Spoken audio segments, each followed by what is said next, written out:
the Prime Minister of the United Kingdom initiating Brexit. We heard from the EU Council President as well. How worried are you at this point about the longevity of, the integrity of the European Union going forward in light of what we saw yesterday? No, first, we have to say it was a sad day. You know, on the front page of a French newspaper, Libération, it was yesterday, you could read, "We already miss you, Brits." And of course, we already miss them. It's a lose-lose situation. You know, the European Union without the UK doesn't make a lot of sense. You know, the British are bringing to us a lot of expertise, competence, and so it's really a sad day. So the question now is to see whether there will be an unraveling of the European Union after the Brexit. Apparently, it's not the case. You know, we had a meeting of the 27 heads of state and government in Rome for the 60th anniversary of the Treaty of Rome, which has created the European community. And there was a common stance saying, you know, we are going to remain united. And I do think that also in the public opinion, the Brexit has been a sort of shock. And all the polls show that the support of the European Union has been increasing, actually, in the last months. We're watching the campaign from here in New York and elsewhere in the United States. How central an issue is the European Union to what the candidates are discussing? What's at stake here in the French election? You know, in the American election, in a sense, a lot of people have been voting against Wall Street and Washington, D.C. as the symbol of everything which was wrong in this country. The fact is that in Europe is Brussels, the European Union, which has become a sort of symbol of what is not working.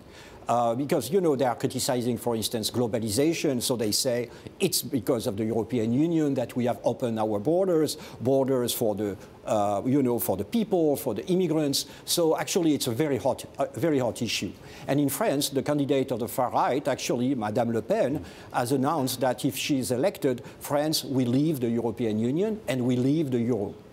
There were some comments in the speech by Theresa May yesterday centering on security and security funding. I imagine that had particular resonance in France and among French people. How did you interpret what she had to say, and how worried are you about the security of the European Union if, when, now, the UK leaves? No, two things. First, in the field of defense, Brexit is not going to change anything.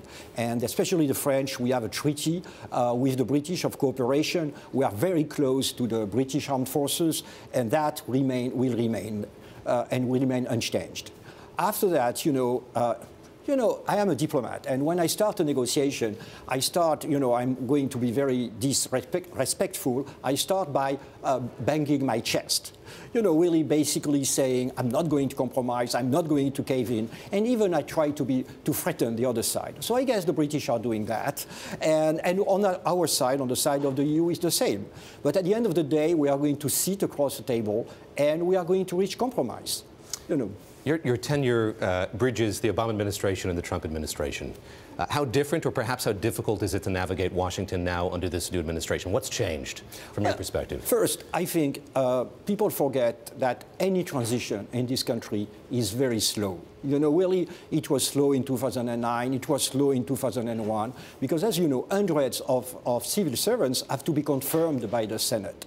So for the moment, you know, most of the offices in Washington, D.C. are simply empty. So in this sense, it's a bit difficult to navigate, to use your word, but I'm sure that when the summer comes, it will be much easier. But we have an excellent relationship with the National Security Council, for instance. You know, we are working very closely on the Syria strategy because we are together. So it's important that the review of the American policy leads to a policy that we can share. You played a very integral role in the construction of and the approval of the Iranian nuclear deal. You hear the rhetoric from the president about the future of that deal, what he'd like to see happen to it. Is that something of concern to you? Do you think that deal stands risk of going somewhere? No, what is important is not so much words, especially in our times. It's not so much tweets.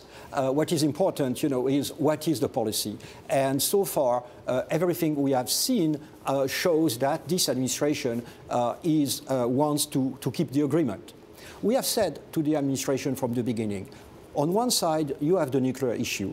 And the agreement is taking care of that. On the other side, you have all the other issues with Iran, support to terrorism, their policy in Syria, their policy in Yemen, and nothing prevents us from, from acting on these other issues. But let's keep the nuclear issue as a whole, really on its own merit. Let me close just by asking you a couple of questions about diplomacy. Your colleague in Japan wrote a piece for Le Monde saying that if Madame Le Pen were to win, he could no longer represent her government in Japan. Is this becoming a more widely shared opinion among diplomats of France? Is there fear of the responsibility of doing that were she to win? No, I think that there is a question. We are a democratic society. And if Madame Le Pen is elected, it will be obviously a major change in the policy, domestic and foreign policy of France. The idea of leaving the the European Union, for instance, it would be a major shift. And the European Union, for a lot of people in my country, and especially for the diplomats, it's not a policy. It's a choice of civilization. It's the idea that France has been invaded 3 times in 70 years. There was 2 world wars on our continent, a genocide. We wanted to try something different. So the European Union is something which is in our guts as diplomats. So I think it's normal that as citizens and also as diplomats, we are wondering what to do if she is elected. So I do understand what my colleague wrote in Tokyo. I really do understand it. Last question here is just about the openness, public diplomacy.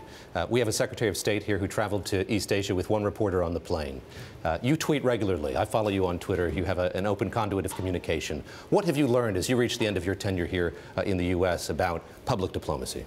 When I had been appointed as ambassador to the U.S., frankly, the question I was wondering was, what is my use? Really, how can I make a difference? Considering that France and the US are linked by so many relationships, economic, cultural, human relationship.